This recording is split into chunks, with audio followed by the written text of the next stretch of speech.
Hi మిత్రులారా! ఈరోజు మనం చెప్పుకునే స్టోరీ ఇద్దరు లవర్స్ మధ్య ఒక అమ్మాయి వస్తే వాళ్ళని ఎలా ఎడగొడుతుంది,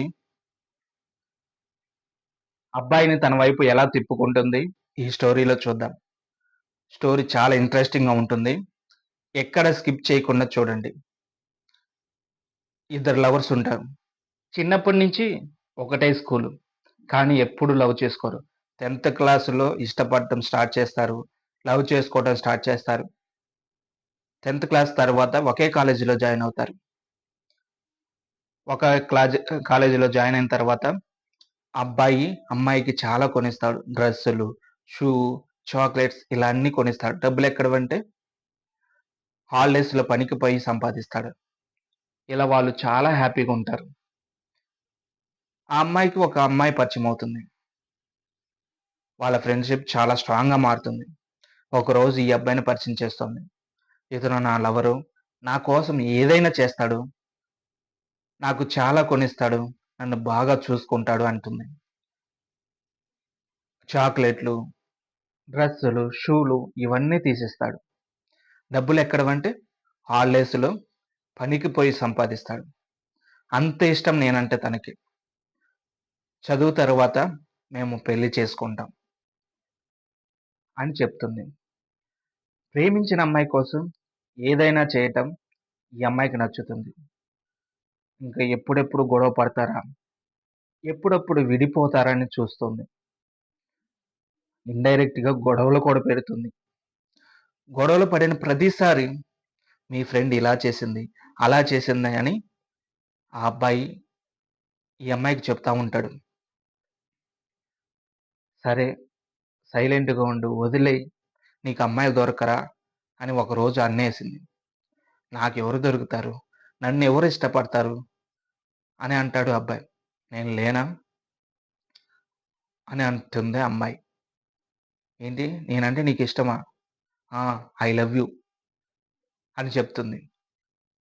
ఐ లవ్ యూ టూ అని చెప్తాడు అబ్బాయి. ఇది ఆ అమ్మాయికి తెలియకుండా కొంతకాలం మెయింటైన్ చేస్తారు. తర్వాత అమ్మాయిని కొట్టడం, తిట్టడం, దూరంగా ఉండటం, మాట్లాడకుండా ఉండటం ఇలా స్టార్ట్ చేస్తాడు. ఏమి కొనివ్వడు. ఏమైంది నాన్న? ఎందుకిలా చేస్తున్నావు? ఇంత కోపం ఎందుకు తెచ్చుకుంటున్నావు? అన్నా కూడా కోప్పడుతూనే ఉంటాడు. దూరంగా ఉంటూనే ఉంటాడు. 3 నెలలు, 4 నెలలు బ్రతిమలాడుతుంది. ప్లీజ్ నాన్న I love you, I love you, I love you అంటూ బ్రతిమలాడుతూనే ఉంటుంది. అయినా వినడు. దూరం పెడతాడు. లాస్ట్‌కి ఆ అమ్మాయి వదిలేస్తుంది. స్టడీ మీద కాన్సంట్రేషన్ చేస్తుంది. ఈ ఇద్దరు కంటిన్యూ అవుతారు. ఈ అమ్మాయి అబ్బాయికి కొనిస్తుంది. డ్రెస్సులు ఇలా ఉండాలి, అలా ఉండాలని మోడర్న్ డ్రెస్సులు కొనిస్తుంది. Getup change చేపిస్తుంది. అలవాట్లు నేర్పిస్తుంది. ముద్దు, హగ్ అంటూ. పెళ్ళికి ముందే అన్నీ జరిగిపోతాయి. పెళ్లి చేసుకోకూడదు అనుకుంటుంది. అలానే వదిలేస్తుంది. ఎందుకు పెళ్లి చేసుకోవట్లేదు? ఎందుకు వదిలేస్తున్నావు అంటే,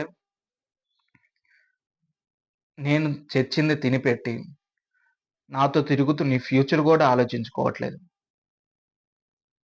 అలాంటిది పెళ్ళైన తర్వాత నన్నెలా చూసుకుంటావు? నాకు ఒక్క రూపాయి ఎలా సంపాదించి పెడతావు? నన్ను హ్యాపీగా చూసుకోలేవు కదా! ఇప్పుడే నేను ఏం కొనిచ్చినా తీసుకుంటూ, లైఫ్‌ని ఎంజాయ్ చేస్తూ, చాలా దర్జాగా సుఖపడుతున్నావు. పెళ్ళైన తర్వాత కూడా అంతే కదా! నువ్వు మారవు కదా! అలాంటిది నిన్నెందుకు పెళ్లి చేసుకుంటాను? అయినా నిన్ను పెళ్లి చేసుకోవాలని నాకు లేదు. జస్ట్ కాలేజీ వరకు ఎంజాయ్ చేయాలని నీతో అనిపిచ్చింది. చేశాను. అంతే అని వెళ్ళిపోయింది. అబ్బాయి చాలా మోసపోతాడు. ఫస్ట్ లవరు చాలా కష్టపడి ఐఏఎస్ పాస్ అయ్యి కలెక్టర్ అవుతుంది. బాగా సంపాదిస్తుంది. పెళ్లి చేసుకుంటుంది. పెద్దలు కుదిర్చిన పెళ్లి. వాళ్ళ హస్బెండ్‌కి ఏమీ లేకపోయినా మంచి బిజినెస్ స్టార్ట్ చేపిస్తుంది. అతను కూడా బాగా సంపాదిస్తాడు. తనని పెళ్లి చేసుకుంటే ఈ అబ్బాయి లైఫ్ చాలా బాగుండేదేమో. కానీ గొడవల వల్ల, అపార్థం వల్ల చాలా చేసి విడిపోవటం వల్ల ఒక అమ్మాయి చేతిలో మోసపోతాడు. ఈ అమ్మాయి కూడా ఫ్రెండ్ అంటూ దగ్గరకు తీసుకుంటే, ఆ ఫ్రెండే లవర్‌ని కోరుకొని మోసం చేస్తుంది.